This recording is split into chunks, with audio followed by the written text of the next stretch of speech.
자, 어제 비트코인이 좀 많이 떨어졌죠. 떨어지면서 다른 알트코인들도 박살이 날 줄 알았는데 의외로 잘 버텨주고 있는 그런 모습이 보여지고 있습니다. 비트코인은 11,376불에서 거래가 진행 중에 있고요. XRP 같은 경우는 29센트, 거의 30센트가량 돼가는데 비트코인 가격은 어제보다 더 떨어졌으나 XRP로서는 상황이 어제보다 더 나은 그런 방향으로 흘러가고 있습니다. 자, 오늘 첫 번째로 준비해본 소식은 바로 이 국내 기사입니다. 여기 보시면은 SK주 CNC 블록체인 기부 플랫폼 공개, 자체 스테이블 코인 활용. 이것을 왜 퍼왔냐면은 이제 리플사가 언급이 되어 있어가지고 잠깐 가지고 와본 것인데요. 이 SK주 CNC가 만든 플랫폼이 있습니다. 기부 플랫폼 이름인데 체인지라고 되어 있고요. 이 체인지 플랫폼은 블록체인 기반 국경 간 결제 크로스보더 솔루션 엑스커런트를 개발한 리플을 기반으로 한다라고 나와 있죠. 그러면서 SK에서 이렇게 이야기를 합니다. SK는 리플을 포크해서 자체 메인넷을 만들었다. 스마트 컨트랙트와 노드 보상 등 기능도 자체 개발했다라고 이야기를 하는 것인데, 그래서 안타깝게도 리플사의 기술을 그대로 고스란히 가져다 쓰진 않았고 자신들 나름대로 개조를 해가지고 스테이블 코인을 활용하겠다라고 이야기를 하는 것인데, 그만큼 이제 리플사의 플랫폼 자체, 오픈소스 자체가 이제 좋았다 라고 볼 수는 있겠으나 뭐 딱히 호재라고는 볼 수 없는 그런 소식입니다. 그래도 언급이 되어 있어가지고 이렇게 참고하시라고 가지고 와봤고요. 뭐 혹시 누가 알겠습니까? 미래에 어떤 일이 일어나게 될지.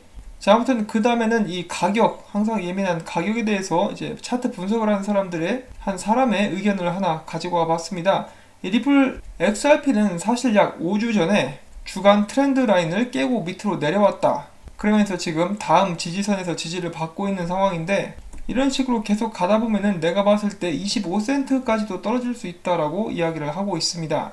여러분도 보시다시피 여기 추세선이 이렇게 나가고 있었는데 추세선 아래로 떨어졌고 그 위로 올라오려고 했었으나 결국은 버티지 못하고 다시 떨어진 그런 안타까운 모습이 보여지고 있습니다. 전체 암호화폐 시장이 앞으로 어느 쪽으로 흘러가게 될지에 달려 있겠지만은 이 더 큰 하락도 어느 정도 염두에 두기는 해야 될 것 같습니다. 자, 이런 이야기를 들으시면 굉장히 답답하고 안타까워 하실 분들도 많이 계실 것입니다. 자, 상황이 이러한데 리플사에서 최근 남긴 트윗 때문에 더욱더 분개하는 투자자들의 모습도 볼 수가 있었습니다. 어떤 트윗을 남겼느냐? 리플사는 샌프란시스코 지역, 더 나아가서는 이제 캘리포니아 주 쪽에 지금 노숙자들이 엄청나게 늘고 있습니다. 자, 아무튼 이런 부분에 대해서 리플사가 이를 돕기 위해서 홈리스들을 위해서 집을 안전하게 지키겠다. 이 부분을 많은 사람들이 그러니까 리플사가 집을 사겠다라고 이야기를 하고 있는 것이구나 라고 받아들여가지고 황당하다는 그런 반응들을 보여주고 있습니다. 뉴욕도 마찬가지겠지만 캘리포니아도 물가가 굉장히 비싸죠. 세금은 더 세고 그래가지고 여러가지로 상황이 안 좋아지고 있고, 리플사는 전부터 베이 지역에서 많은 사람들을 돕기 위해서 기부를 해온 그런 모습을 보여준 적이 있습니다. 자, 그런데 이제는 그 비싼 집까지 사주겠다라고 사람들이 듣게 되고 나니까 앞서서 말씀드린 대로 답답하다라는 그런 반응들이 나오고 있습니다. XRP를 또 던지려고 하는 것인가? 어떤 사람은 우스갯소리로 XRP에 투자했던 사람들이 노숙자가 돼버린 것이다. 그리고 또한 최근에 XRP 소각 청원 운동을 벌이고 있는 크립토 비트로드는 이렇게 이야기를 합니다. 잠깐만, 뭐라고? 리플사는 노숙자들에게 집을 사주기 위해서 XRP를 판다고? 그리고 또한 가격을 펌핑하기 위해서 We are all in 이라는 문구를 사용하고 있잖아. 나는 더 이상 리플사를 이해할 수가 없다라고 트윗을 남기고 많은 사람들이 공감하고 있는 그런 모습이 보여지고 있습니다. 참 씁쓸하죠. 이렇게 다른 사람들을 돕는다는 취지는 좋은데 이 투자자들 생각도 좀 해줘야 된다라고 많은 사람들이 이야기를 하고 있습니다. 계속해서 XRP 가격 같은 경우는 전혀 힘을 쓰지 못하고 있는 그런 상황인데, 이런 시기에 또 XRP를 기부하게 되면은 반발이 거세지 않을까 하는 그런 생각도 하게 됩니다.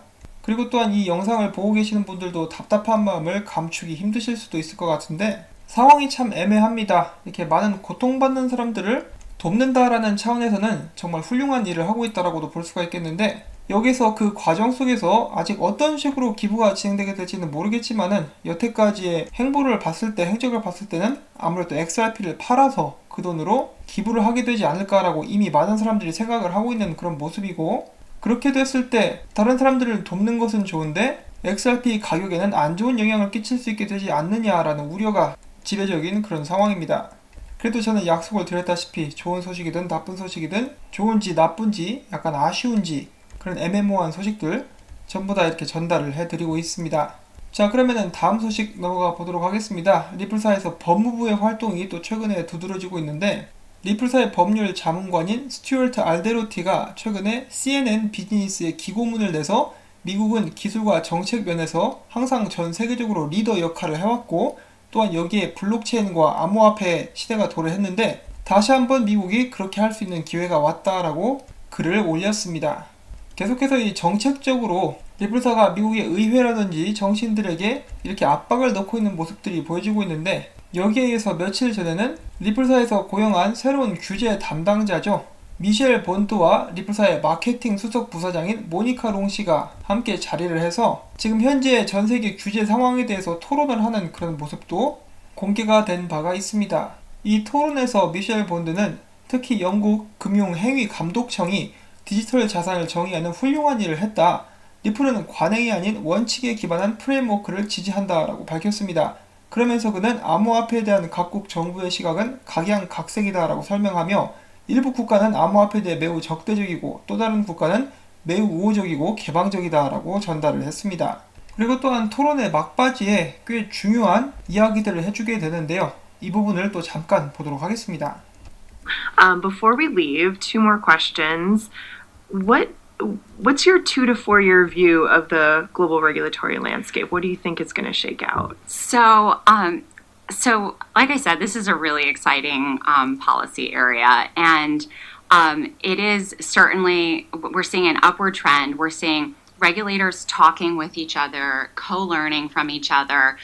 They're adopting new frameworks, and really, I mean, they're doing a great job. I think there's a lot more work to be done, and I think Ripple is very excited to play a role in helping and to explain to the extent that we can be helpful about our products and our technology solutions and being in the fintech space, and we're helping with the blockchain narrative and explaining how that works to policymakers. So that's something that we're actively engaged in with 50 governments around the world, and I think that the regulators are hearing us, and I think that they've been extraordinarily receptive. I think from a U.S. standpoint, the U.S. I think is trying to provide some more clarity, which I think is a very positive development, because at the end of the day, there's a significant risk there that we'll lose business to overseas. And what does that mean? It means we lose innovation, we lose tax revenues, and we lose jobs, and that's not a good outcome. So there is a significant risk there if we don't get it right in the U.S. 자, 여기까지 일단 보면 될 것 같고요. 모니카 롱 씨가 질문을 합니다. 이 규제에 관련해가지고 앞으로서 2년에서 4년 정도의 전망을 어떻게 보십니까? 라고 질문을 하니까 이 미셸 본드 씨가 이렇게 대답을 합니다. 지금 정책 상황이 돌아가는 것이 정말 흥미롭다. 일단 발전하고 있다라고 봐야겠는데, 규제 관계자들이 서로 이야기를 하고 있고 서로 배우고 있으며 새로운 기본을 토대로 만들고 있고 잘 해나가고 있으나 아직까지 발전시켜야 할 부분들은 더 많은 것 같다. 리플사는 이러한 상황에서 중요한 역할 및 도움을 줄 수 있어서 기쁘고, 리플사의 제품이나 블록체인에 대해서 점점 더 잘 알려가고 있는 그런 상황이다. 리플사는 전 세계 50여 개의 정부들과 계속해서 일을 하고 있으며 그들은 우리들의 말을 잘 들어주고 받아들이고 있다. 이 미국 같은 경우는 지금 계속해서 규제에 관련해서 명확성을 만들기 위해 노력하는 긍정적인 단계이고, 이는 미국이 다른 나라들에게 뒤처지지 않아야 하기 때문이기도 하다.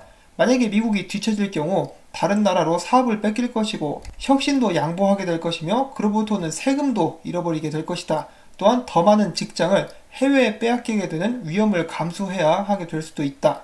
그 외에 세계적인 관점에서 봤을 때 리플사는 정말 사업을 잘 해나가고 있다라고 이렇게 이야기를 해줍니다. 자, 미셸 본드 씨 같은 경우는 리플사에 합류한 지 얼마 되지 않았죠? 이제 불과 몇 달밖에 되지 않았는데 아주 자신감 있게 전 세계 여러 가지 정부들, 이제 50여 개의 정부들과 리플사가 활발하게 모임을 갖고 일을 해나가고 있다라고 이야기를 해주고 있습니다. 이 금융업계에서 가장 중요한 것 중에 하나는 이 신뢰인데, 리플사의 기술에 대한 이해와 더불어 각국의 정부로부터 신뢰를 잘 쌓아가고 있는 그런 모습이 보여지고 있습니다.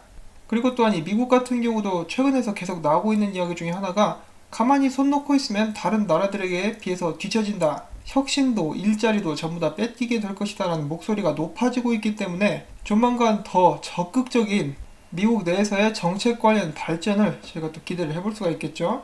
그리고 또한 한 가지 신기한 것이 있다라고 하면서 이 뱅크 XRP님께서 이렇게 글을 남겨주셨는데, 보통으로 이런 스트리밍 토론이 이렇게 진행이 될 때는 며칠 전에 이렇게 통보를 해주죠. 사람들에게 이런 모임이 있습니다라고 이야기를 하면서 이런 영상을 이렇게 찍게 되는데, 이번에는 그런 것이 전혀 없었습니다. 그냥 갑자기 리플사에서 이런 라이브 스트리밍이 진행 중이다라고 올려가지고 사람들이 알게 된 그런 케이스인데, 이런 식으로 사전에 통보 없이 갑작스럽게 토론을 진행하게 된 데에는 어떤 배경적인 이유가 있지 않나라고 추측을 해볼 수도 있을 것 같습니다.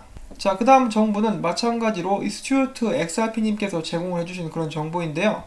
네덜란드에 본사를 두고 있는 지불 및 거래 회사 중에 에퀀스 월드라인이라는 회사가 있습니다. 여기에서 전에 발행을 했었던 그런 PDF 중에 이런 것이 있었다라고 해요. 좀 오래된 것이긴 한데 이것을 딱 보시면은 바로 딱 눈에 들어오는 글씨가 있죠. 리플과 XRP입니다. 에퀀스 월드라인에서 그들의 PDF를 통해서 리플사의 기술을 통해 어떻게 국제 결제를 발전시킬 수 있는가, 그동안에 금융권이 사용해왔었던 엉망이었던 법정 화폐를 통한 상호보안 은행들 간의 거래를 지원해왔었던 그런 구닥다리 시스템을 버리고 새로운 방식으로 바꿀 수 있다는 것이죠. 리플의 통화인 XRP를 법정 통화들 사이에서 연결다리로 사용함으로써 더욱더 효과적인 거래가 가능하다라고 이야기를 해주고 있습니다. 한마디로 X래피드 이야기를 하고 있는 것이죠. 물론 이 한 페이지의 PDF에 어떤 큰 의미를 부여할 수는 없겠습니다만, 이미 오래전부터 지불 회사들 사이에서는 리플사와 XRP에 대해서 이미 잘 알려진 그런 상황이었다라는 것을 추측을 해볼 수는 있겠습니다. 그리고 사람들이 기대를 했었던 X래핏은 작년부터 상용화가 시작이 되었죠. 이 X래핏 상용화에 대해서 이야기가 나와서 말인데, 제 예상대로 어제 이제 제가 그런 소식들, 빵영의 인터뷰에 관련된 좋은 소식들을 올리고 나자 어디서 나타나는지는 모르겠지만 악플러들이 많이 나타나서 온갖 부정을 하기 시작을 했습니다. 엑스래핏은 절대 상용화가 된 적이 없고 XRP는 사용한 것이 없다부터 시작을 해가지고 리플사는 무한정으로 XRP를 찍어낼 수 있다, 분기 보고서에 나온 것도 다 거짓말이고 관련 기사도 전부 다 거짓말이다 라고 이야기를 하고 있는데, 뭐 짧게 말씀을 드리자면은 그냥 조금만 더 알아보셨으면 좋겠습니다. 제가 일일이 답글을 달기에도 너무 피곤하고, 답글을 달지 않으면은 전국을 찌르니까 무서워서 피한다라는 말이나 하고, 그렇기 때문에 뭐 알아서 좀 알아보시면 좋겠고요. 빵형이 처음부터 이야기를 했죠. 어느 정도 시간이 걸릴 거라고. 그런데 그런 거 전부 다 무시하고 항상 자기 마음대로 자기 기준에서 이 자신이 세상의 중심이다라고 외치면서 모든 일을 처리하시는 분들께서는 그냥 여기 오지 말아 주셨으면 좋겠습니다. 뭐 전부 다 거짓말이라는데 제가 뭐 설득을 할 수 있을 것 같지도 않고 그래야 될 이유도 없고 말이죠. 전 세계에 있는 오래된 금융 시스템 자체를 완전히 갈아엎는 일을 하고 있는데, 저는 어느 정도 시간이 걸리는 것은 당연하다라고 생각을 합니다. 옛날 속담에도 있지 않습니까? 로마는 하루 만에 지어지지 않았다. 이런 이야기를 하면 또 무슨 희망 회로를 돌리네 어찌네 하면서 또 막 이렇게 비아냥거리겠죠? 그렇게 할 일이 없는지 잘 모르겠는데, 아무튼 짧게 여기서 마무리를 짓도록 하겠습니다. 그 누가 아무리 물어뜯고 난리를 쳐도 리플사의 사업은 계속해서 발전하고 있고, 발전하는 만큼 XRP의 사용처는 늘어날 것이며 그 결과로 가치도 올라갈 것이다 라고 말씀을 전해드리면서 오늘 영상 여기서 마무리를 짓도록 하겠습니다. 도움이 되셨다면 구독과 좋아요, 그리고 정보 수집하느라 수고했다는 의미에서 광고 시청, 처음부터 광고가 마무리될 때까지 여러분들께 꼭 부탁을 드리도록 하겠습니다. 이 채널은 여러분들께서 봐주시는 광고로 운영이 되고 있습니다. 오늘도 시청해주셔서 정말 감사드린다는 말씀 전하면서 전 다음에 새로운 소식 또 가지고 찾아뵙도록 하겠습니다. 행복한 주말 보내십시오.